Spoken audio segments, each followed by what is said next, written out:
The following program was recorded on an earlier date for presentation at this time.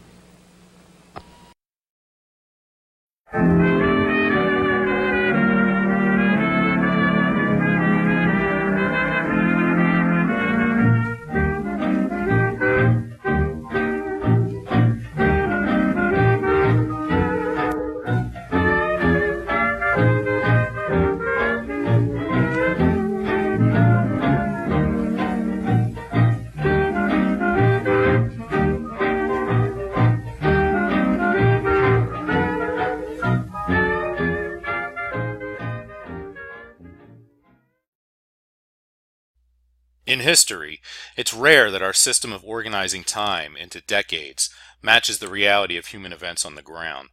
But the 1920s in American history is one of the exceptions to the otherwise messy nature of our artificial timelines. Historians generally concede that 1920 marked the end of one era, the Progressive Era, and the beginning of a new one, referred to variously as the Roaring Twenties, the Jazz Age, the decade of Republican rule, or most commonly and simply, the New Era. The themes and textures of this so-called New Era lasted through the decade, to the middle of 1929, when it was brought to a sudden and abrupt end by the great stock market crash and the onset of the Great Depression. But before we launch into this new era to explore its tones and characteristics, let's take a moment to summarize the end of the Progressive Era in 1920. The end of Big P progressivism is intimately connected with the end of World War I. Remember, progressivism was, by 1914, the mainstream of American politics and social change in the United States. Yet, 6 years later, by 1920, the decline of progressive sentiment in the broad population was clear. So something or several somethings happened during the course of the First World War to change that. The first question to answer is, how did progressive ideas fare during wartime? So here are just a couple of bullet points about this, based on our discussion in the last class. We talked about how the wartime command economy was sort of a fulfillment of the progressive vision in that it used the government to regulate huge sectors of industry and the creation of all kinds of new administrations and bureaucracies and agencies within the government to handle that. So you could say in a way that this is a progressive-minded development. There was also prohibition, which was passed with the 18th Amendment in 1919. This was passed partly as a wartime measure to use, instead of using all the grains to make alcohol, the grain production goes into food production for the war, but it was also the fulfillment of a long progressive campaign going back to the beginning of the temperance movement. Related to this was the passage of the 19th Amendment, giving women the right to vote, finally, or the passage of women's suffrage, a huge progressive issue, also linked to the war in that women activists gave support for the war. In recognition of their patriotism, were finally granted the sort of full citizenship. On the other hand, these are sort of positive things for progressivism. On the other hand, this could be considered the end of an era. For one thing, Woodrow Wilson's foreign policy, his progressive foreign policy in making the world safe for democracy, or Wilsonianism, was rejected by the United States. And so this vision of an internationalist, organized, international scene went by the wayside, and we enter the 1920s with a different kind of foreign policy than Wilson envisioned. So there is a sort of rejection of progressivism.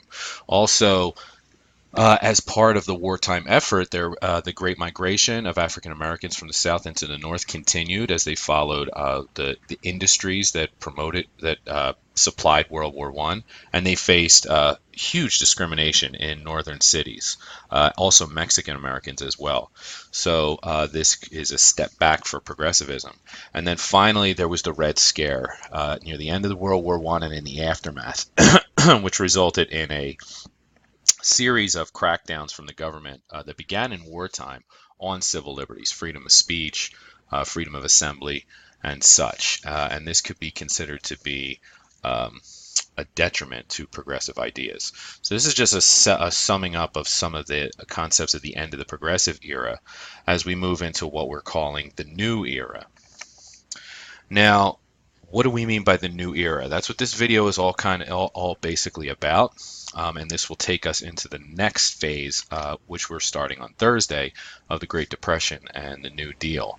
So first, the 1920s, a really significant decade, and we often distinguish this decade with its sort of really pro-business slant.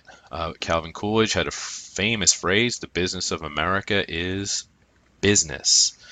And we can see this, we can consider this decade to be one of Republican Party rule in the White House. Republican presidents held the White House from 1921 to 1913, so more than a decade, from Warren Harding to Calvin Coolidge to Herbert Hoover. And in fact, beginning with Abraham Lincoln, of all the previous 13 presidents, fully 9 were Republicans. Only 4 were Democrats. So clearly, it's not simply the party rule that characterizes this decade. So what is it? It was a change in Republican leadership from the end of the progressive influence on the Republican Party and the beginning of a more conservative, the ascendant of a more conservative side. Remember, Teddy Roosevelt was a Republican. He was also a progressive. The progressive wing of the Republican Party kind of diminishes, and the conservative wing comes to the fore. Warren Harding campaigned for president with a call for a return to normalcy. A return from what exactly? As he explained, America's present need is not heroics, but healing, not nostrums, but normalcy, not revolution, but restoration, not submergence in internationality, but sustainment in triumphant nationality. On one hand, he was referring to World War I, a return to normalcy after the end of this war and this campaign for democracy. On the other hand, he had a vision that referred to the sort of return of normalcy through the end of the progressive era. So here are some sort of platforms of the Republican Party in the 1920s. They promoted the raising of tariffs to promote domestic industries, including the Fordism tariff in 1922. This is a pro-business, pro-industry platform, and if you'll remember, populists in particular were against these high tariffs. They called for reduced corporate and income taxes. One of the main initiatives of both Harding and the Coolidge administrations was the rolling back of income taxes on the wealthy, which had been raised during World War I. It was believed that a heavy tax burden on the rich would slow the economy and actually reduce tax revenues. So this tax cut was achieved under Coolidge's administration, and then Coolidge blocked any attempts at government intrusion into private business. Cutting government spending. The Bureau of the Budget was created to establish funding procedures and cut government spending. Calvin Coolidge drastically cut spending by vetoing both Democratic and Republican bills. There was largely an abandonment of the antitrust legislation that had been sort of rising with Teddy Roosevelt through William Howard Taft and Woodrow Wilson. Abandonment of this antitrust regulation. And these Republican presidents were unabashedly pro-business. As I said, Calvin Coolidge believed that limited government that allowed business to function without regulation was the best, but also that limited government worked closely with business. So it was Calvin Coolidge who said the business of America is business. Now, after the post-war recession of 1921, the U.S. economy saw a tremendous growth in business and economic prosperity. So here's a chart right here that can give some validity to what the Republican Party is arguing. The 1920s was a decade of increased consumer spending and economic growth fed by supply-side economics. When President Harding took office in 1921, the national economy was in the depths of a depression after World War I with an unemployment rate of 20%, runaway inflation. Harding signed the Emergency Tariff of 1921 and the Fordism Tariff of 1922. He proposed reducing the national debt, he reduced taxes, protect farming interests, and cut back on immigration. Harding didn't live to see this, but most of his agenda was passed by Congress, and these policies helped feed into the boom of the Coolidge years. So the economy also benefited from the introduction of brand new technologies: radio, motion pictures, kitchen appliances, etc. The key structural factor here was increased productivity through the adoption of much improved methods of mass production. Techniques of scientific management and assembly line production were adopted throughout the economy. Electricity and oil began replacing coal as the main primary power source in the 1920s. Coal was still used for railroads and home heating, but oil was increasingly used to power factories and gasoline to power the automobile. In 1900, oil accounted for 3% of energy consumption in the U.S. By 1930, it was 23%. So a 20% increase in oil consumption. Electric motors in factories and new electric appliances for the home increased electricity generation. So you have electricity generation. And then, of course, of chief importance was the automobile industry. Before war, cars were a luxury before World War I. In the 1920s, mass-produced vehicles became common throughout the whole United States and Canada.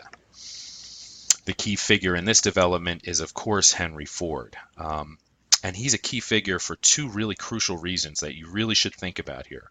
Henry Ford built his first car in 1896, and he worked as a pioneer in the industry, with others who would eventually form their own companies until he founded the Ford Motor Company in 1903.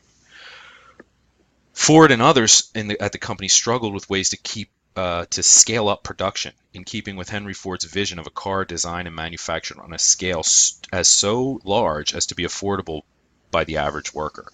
So that is the sort of key to scales of economies of scale. The more you produce, the cheaper those products become. And he had a vision that of making cars so cheap that the average consumer could buy it. All unnecessary human motions were eliminated in his factories by placing all work and tools within easy reach, and were practical on conveyors, forming the assembly line, the complete process being called mass production. This was the first time in history when a large, complex product consisting of 5,000 parts, that is an automobile, had been produced on a scale of hundreds of thousands per year. The savings from mass production methods allowed the price of the Model T Ford to decline from $780 in 1910 to $360 in 1916, and in 1924, Ford Motor Company sold 2 million Model T Fords and that retailed at $290 each. That's just the first Ford innovation. The second one was on the side of consumption, and that is it came on January 5th, 1914. This is when Henry Ford introduced the $5 day into for his employees. Basically, he doubled his workers' pay and reduced work hours. The idea being that in doing this, you help to create customers for your own cars. So his key insight here was recognizing in a way that sort of surprisingly not all producers recognized, that it's critical to think about the consumption side. So by 1920, and this is so significant of a development, both the production and consumption parts, that we call this Fordism. By 1927, Ford discontinued the Model T after selling 15 million of that model. Only about 300,000 vehicles were registered in 1918 in all of Canada, but by 1929 there were 1.9 million. And automobile parts were being made in parts of Ontario near Detroit, Michigan. The automobile's impact on everything about American life is hard to exaggerate. You think about the way that it transforms just space, society, and culture. You have the building of highways. You have the possibility of suburbs with the automobile. Before the automobile, people had to stay close to cities if they worked in cities. Now with the automobile, you have the possibility of suburbs expanding. Of course, traffic jams. So here's a picture of an early traffic jam. And in 1921 in Texas, we have the world's first drive-in restaurant opens, the Pig Stand Restaurant. Now think about the Pig Stand restaurant here. First drive-in restaurant, and then think about all the things that sort of come from this. Motels, hotels, fast food chains, on and on and on. Think about everything that you see on the side of highways. This is all product of automobility. And the automobile industry's effects on other segments of the economy were widespread, contributing to such industries as steel production, highway building, motels, service stations, used car dealerships, new housing outside the range of mass transit. Okay, now think also about the enormous changes in infrastructure and urbanization. And this is an expansion and acceleration of trends we've been seeing since the beginning, the rise of industrial capitalism, but taking on a larger dimension and a faster pace of acceleration in the 1920s. Just some things to think about. Electrification and electrical grids. So more parts of the city being linked up through electrical grids to bring electrification into more and more urban homes. This expanding exponentially in the 1920s. Telephone lines, plumbing, and sewer systems. And if we think back to the burst of industrial capitalism, when we saw all those problems that expanded across the urban scene of hygiene and sewage and power, the 1920s is seeing the increasing development of facilities and infrastructure to take care of that. You have the triumph of the city. It will be in the 1920s at some point, and is the tipping point when we begin to see more people in the country living in cities as opposed to the countryside. So the real true triumph of urbanization in the United States, and the rise of a whole range of white-collar workers, that phenomenon of the middle class expanding in the 1920s and becoming a solid part of the U.S. socioeconomic system, white-collar workers. Now, historians look to the 1920s as the birth of the truly modern, mass consumer American culture. So when we're talking about the roaring 20s here, this is one concept, one way to think about the 1920s. So we're going to think about it this way, and then we're going to do a sort of counter thought on the 1920s. Calvin Coolidge said, "The first responsibility of an American to his country is no longer that of a citizen, but of a consumer." Think about that.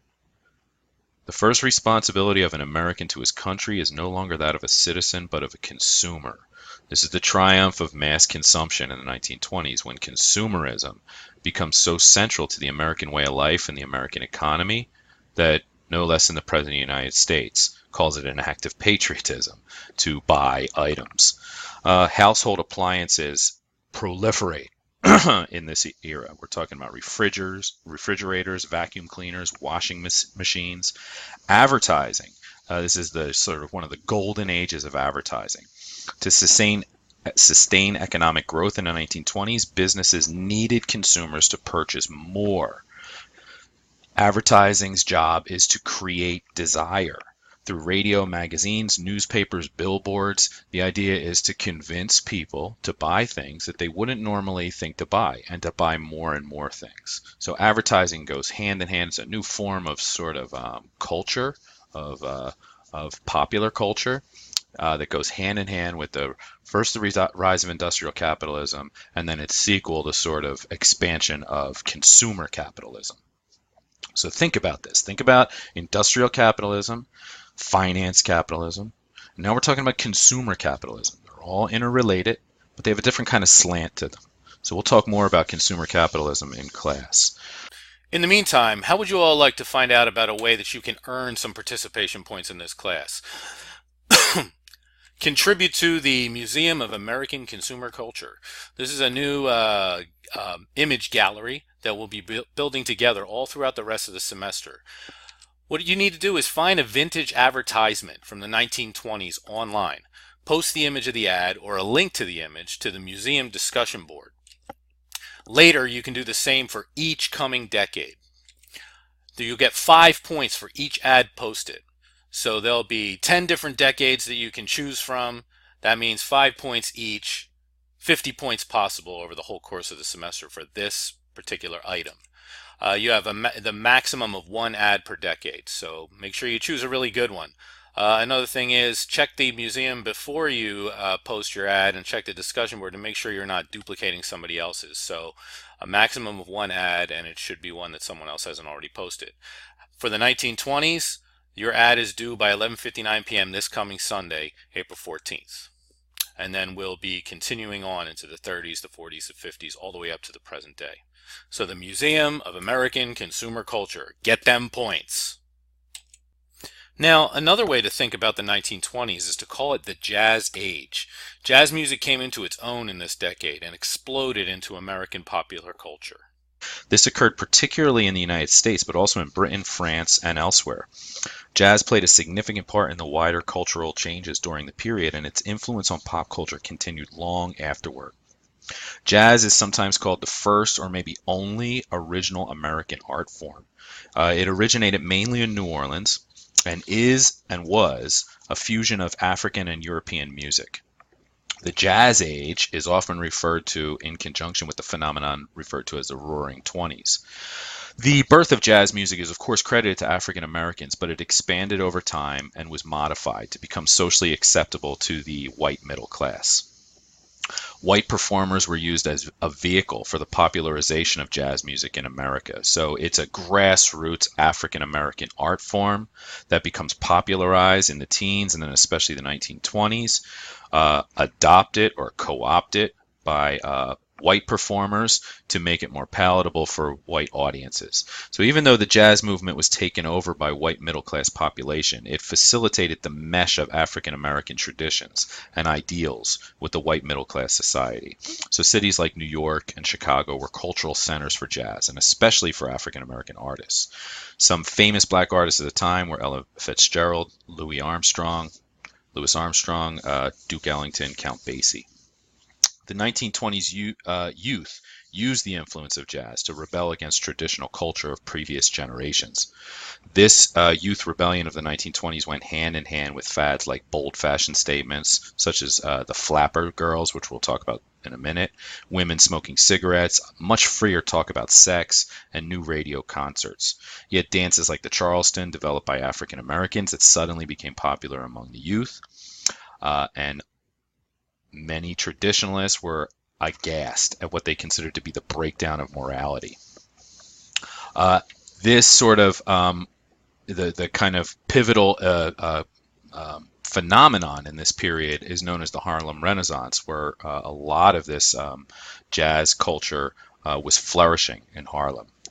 So now, how did the new freedoms in the 1920s challenge older conceptions of gender and race? Well, just like we have the new era, people at the time and since have also talked about the new Negro and the new woman. So this is a relationship between cultural change and changes in attitudes about race and gender. Now, the new Negro phenomenon comes out of a large movement, demographic shift that's taking place in the United States that we call the Great African American Migration. It's a long phenomenon. This one we're talking about here from 1910 to 1920 is about the way the World War I inspired movements of African Americans from the South into northern cities for jobs associated with the war. So it's conservatively estimated that 400,000 African Americans left the South in 1916 to 1918 alone to take advantage of a labor shortage in the wake of the First World War. African Americans made substantial gains in industrial employment, particularly in the steel, automobile, shipbuilding, and meatpacking industries. So between 1910 and 1920, the number of black Americans employed in industry nearly doubled from 500,000 to 900,000. The Great Migration was the movement of some 6 million African Americans over a longer period of time, from the rural South to the urban Northeast, Midwest, and the West.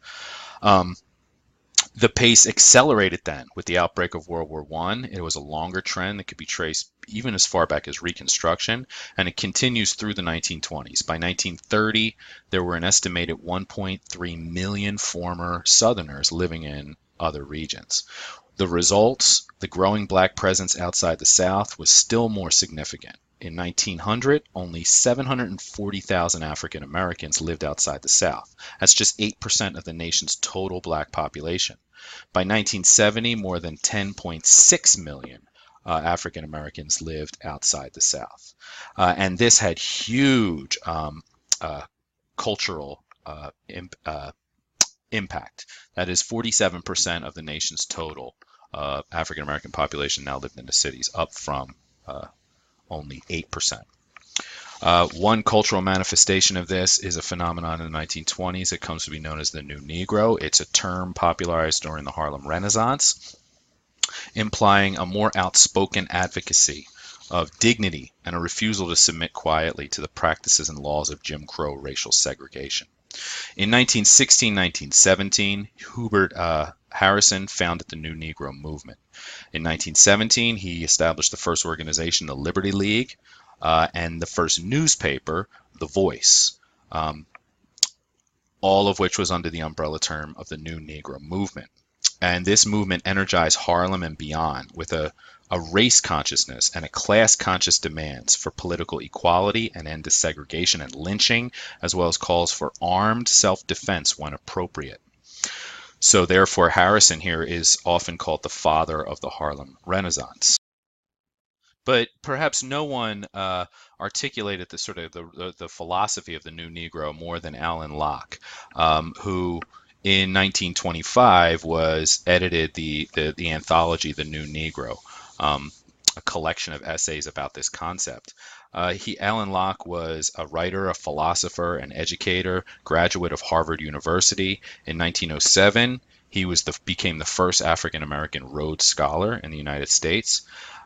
His impact and his association with the New Negro is so significant that he's often called the Dean of the Harlem Renaissance.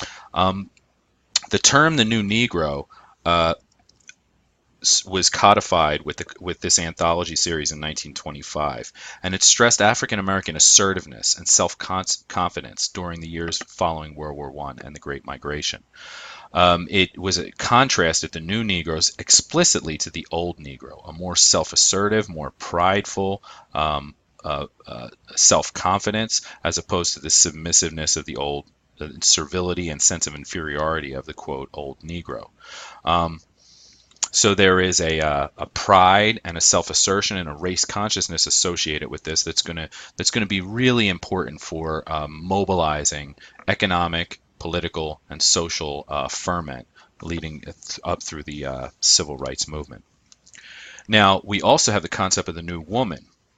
We could start by the most sort of like sensationalist version of the new woman, the flappers, which were a new breed of young Western women in the 1920s who wore short skirts, they bobbed their hair, they listened to jazz, they came out of the culture of this period, and they flaunted their disdain for what was then considered acceptable behavior.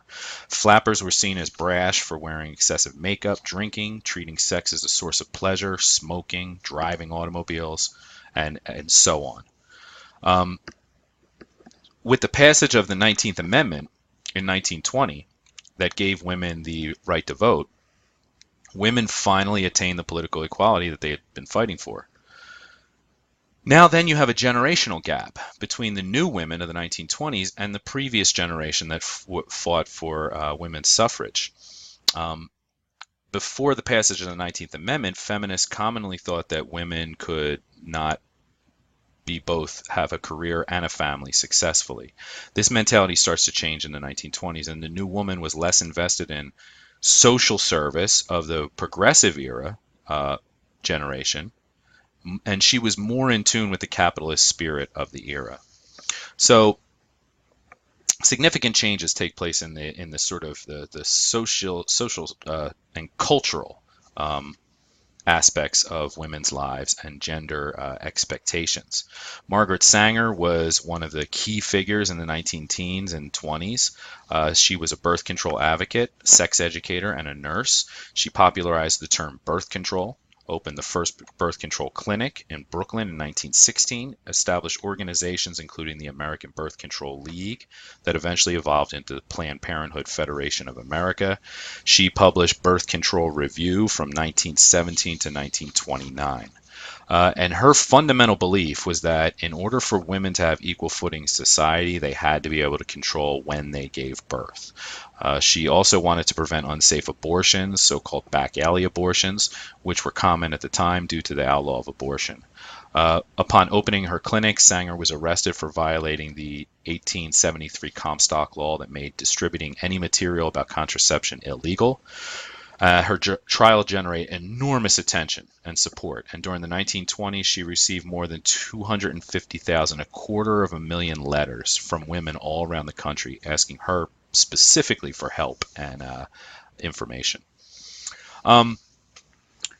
So this is the sort of roaring 20s. These are some cultural phenomenons, the way they hit, the way they impact on social aspects. We have economic phenomenons in the 1920s.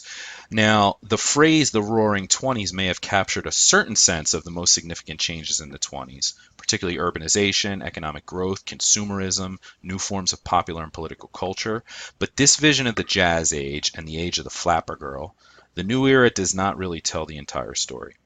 So let's take a look at some trends and patterns that don't fit with this idea of the 1920s as an era of modernity, progress, prosperity, etc.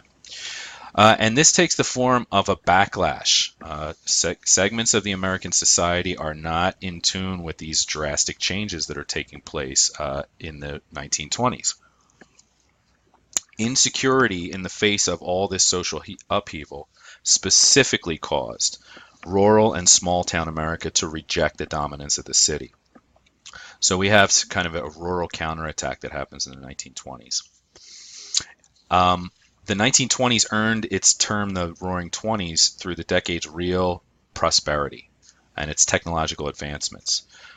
The problem is that for the large minority of Americans who made their living in agriculture, this decade they did not experience this kind of prosperity that is normally captured in the Roaring 20s. In fact, the 1920s for most of rural America was a period of prolonged depression. And World War I had a sort of paradoxical impact on American agriculture. The decade began with the end of a period of the 1920s began at the end of a period of great prosperity because World War I, by disrupting all the agricultural production of much of Europe, created huge demands and high prices for farm products throughout the world. And farmers in America, like other areas that hadn't been turned into trenches for World War I battle zones, increased production accordingly, and they reaped great profits. So during the war, the countryside in the United States and American farmers really prospered. However, towards the war's end, then it allowed for Europe to resume its sort of normal agricultural production, and suddenly the world faced a huge glut of agricultural products. From 1920 to 1921, then, farm prices fell at a catastrophic rate. So we're seeing another example of what we saw in the 1870s and 1880s, plummet in the price of farm crops. The price of wheat, the staple crop of the Great Plains, dropped by about half. The price of cotton, still what the South is like counting on for its survival, fell by 3/4. Many farmers had to take out loans to increase acreage, to buy new efficient machines like tractors. Many of them couldn't make their payments now, and all throughout the decade, farm foreclosures and rural bank failures increased at an alarming rate. Agricultural incomes remain flat, with rural Americans' wealth falling far behind urban counterparts. So a huge disparity emerging between economic prosperity of the cities and the urban parts of the country and the agricultural and rural parts of the country. Another problem, rural electrification increased at a snail's pace. There was, with more than 90% of American farms still lacking electricity in the 1930s. So all that electrical generation and grids we saw happening in the urban areas and the cities, it's not happening in the countryside. The proportion of farms with access to a telephone actually fell during the 1920s. So it's no great exaggeration to say that for rural America, the Great Depression began not in 1929, but actually in 1920. And it continued for an entire generation. The divide between the haves and the have-nots in the 1920s was the divide between the city and the country. And economic resentments created by that divide helped fuel a powerful traditionalist backlash against modernity. And this was sort of most menacingly felt in the reemergence of the Ku Klux Klan on a nationwide scale. So you have fear of radicalism in the countryside. Now you have that in the city too, but more so in the countryside. Rural Americans increasingly identified urban culture with communism, crime, and immorality. As many farmers and rural Americans saw it, progressives had attempted to force reform on the American people.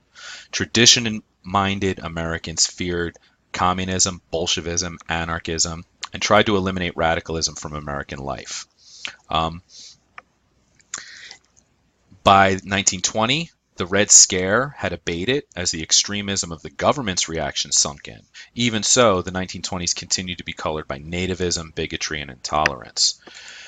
You have prohibition and nativism. Many rural Americans associated alcohol with alien cultures, believe it or not, and the new urban ways. The 18th Amendment prohibiting the manufacture, sale, and transportation of alcoholic beverages was ratified in 1918.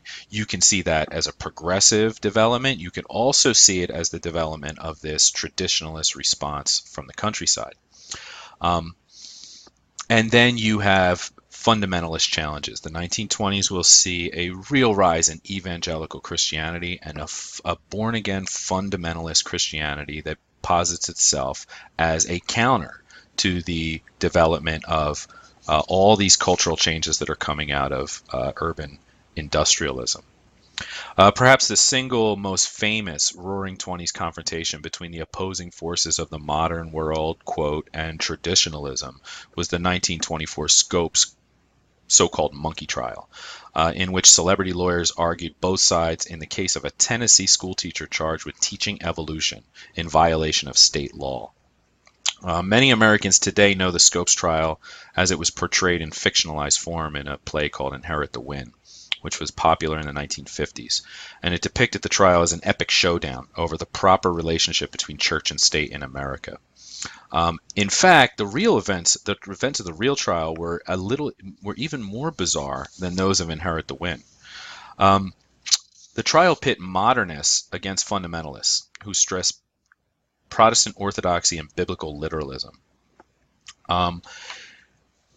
It emerged from the lobbying efforts in state legislatures of State Representative John Butler, a Tennessee farmer and the head of the World Christian Fundamentals Association, to pass anti-evolution laws. That is, to pass laws saying you cannot teach Charles Darwin's theory of evolution in the classroom. And he succeeded. So the Butler Act was passed in Tennessee. And as he said, this was a quote from the senator who pushed this bill, "I didn't know anything about evolution. I'd read in the papers that boys and girls were coming home from school and telling their fathers and mothers that the Bible was all nonsense." So that's what put him made this happen. The trial was a deliberately staged test case. The American Civil Liberties Union financed the case in which John Scopes, a Tennessee high school science teacher, was charged on May 5th, 1925, with teaching evolution from a chapter in civic biology. Scopes himself was never certain whether he had done this or not. He couldn't remember, but he purposely incriminated himself and encouraged 3 of his students to testify against him so that the case would have a defendant. Each side then brought in giants in the legal profession. On the side supporting the banning of evolution in schools, you had 3-time presidential candidate William Jennings Bryan, over on the right there, who we saw back in running for president as a Democrat in 1896 on the Cross of Gold speech. He argued for the prosecution. And then you had Clarence Darrow, a famed defense attorney who spoke for Scopes. The trial drew enormous and intense national publicity. This was probably America's first trial of the century. It was the first to be broadcast because of the radio. People were able to listen to it all over. Famous journalists came from all over the world into Dayton, Ohio, to cover this.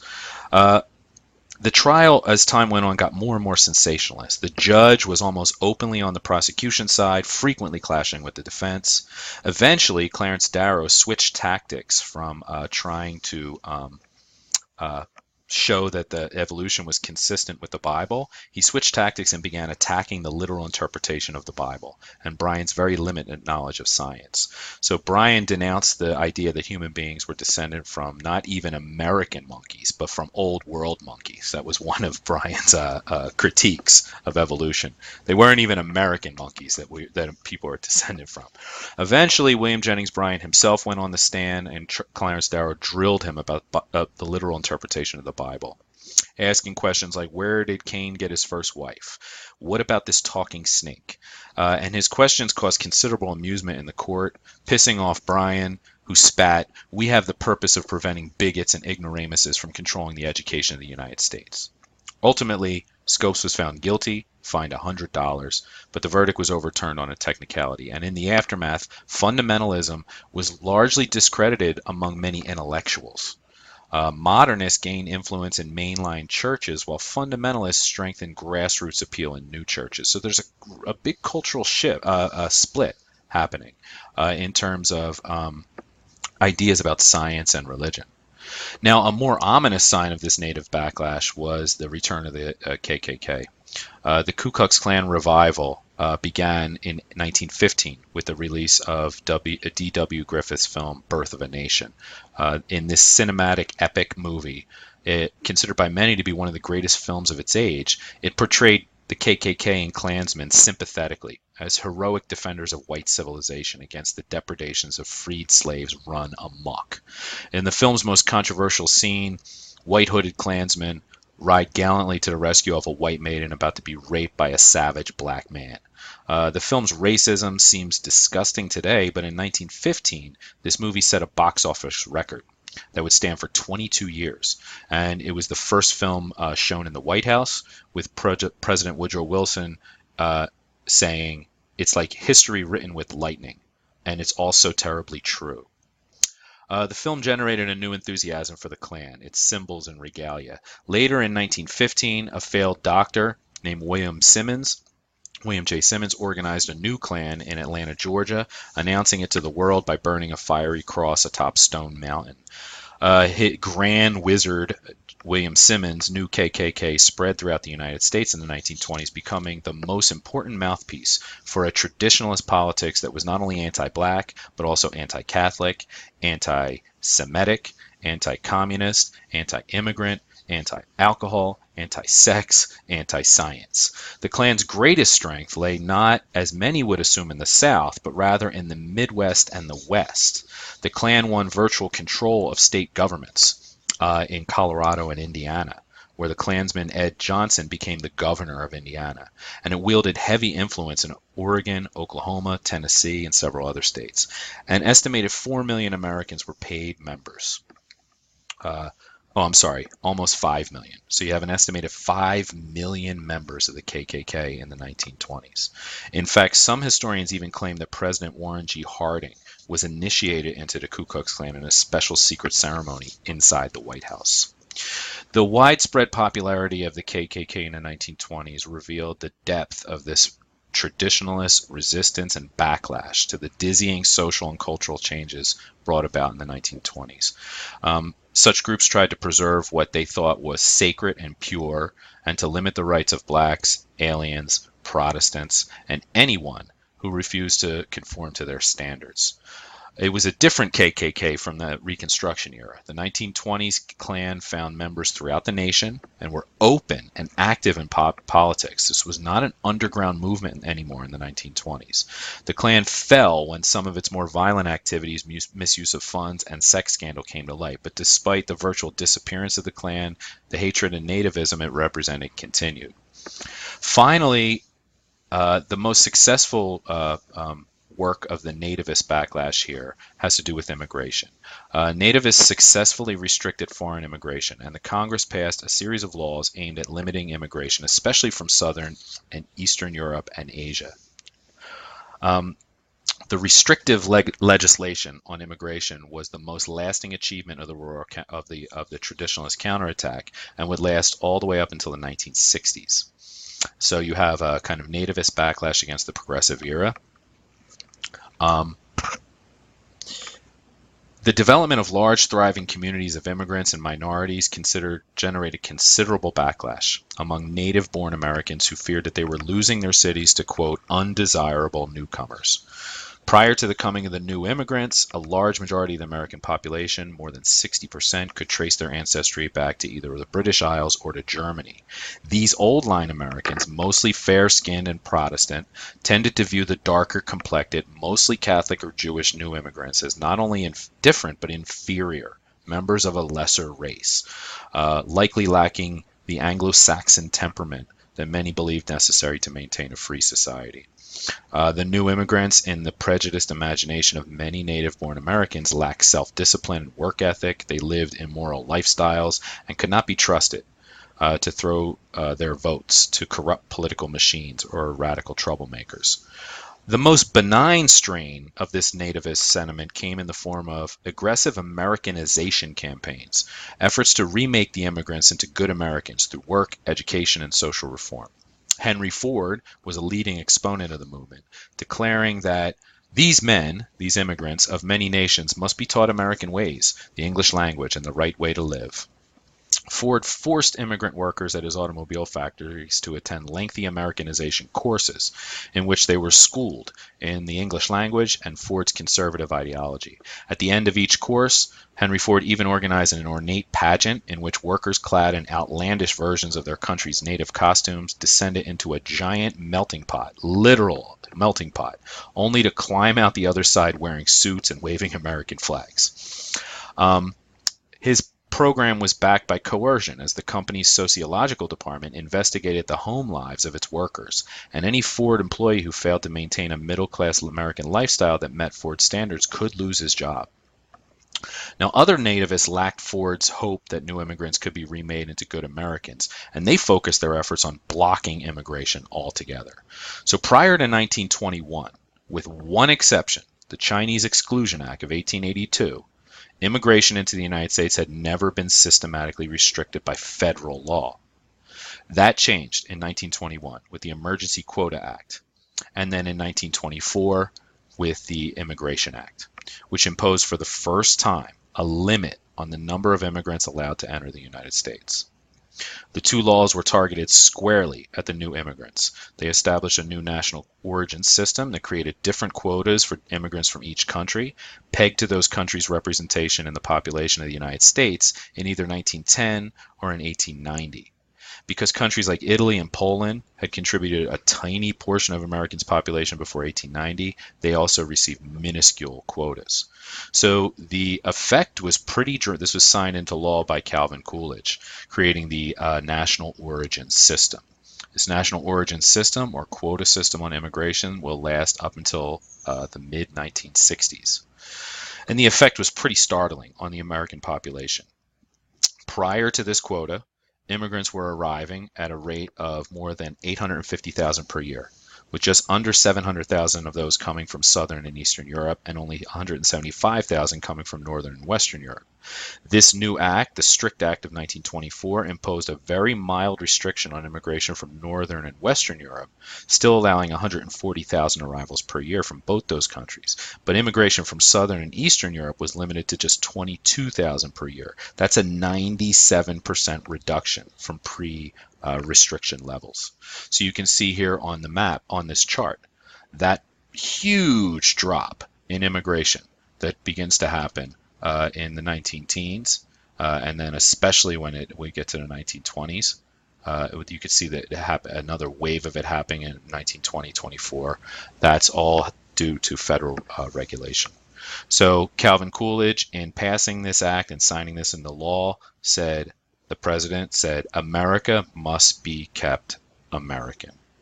So think about that in terms of what this tells you about the history of race and ethnicity in the United States and how racial ideas have shaped the debates in this country about the very meaning of American citizenship. And then, get ready, because here it comes.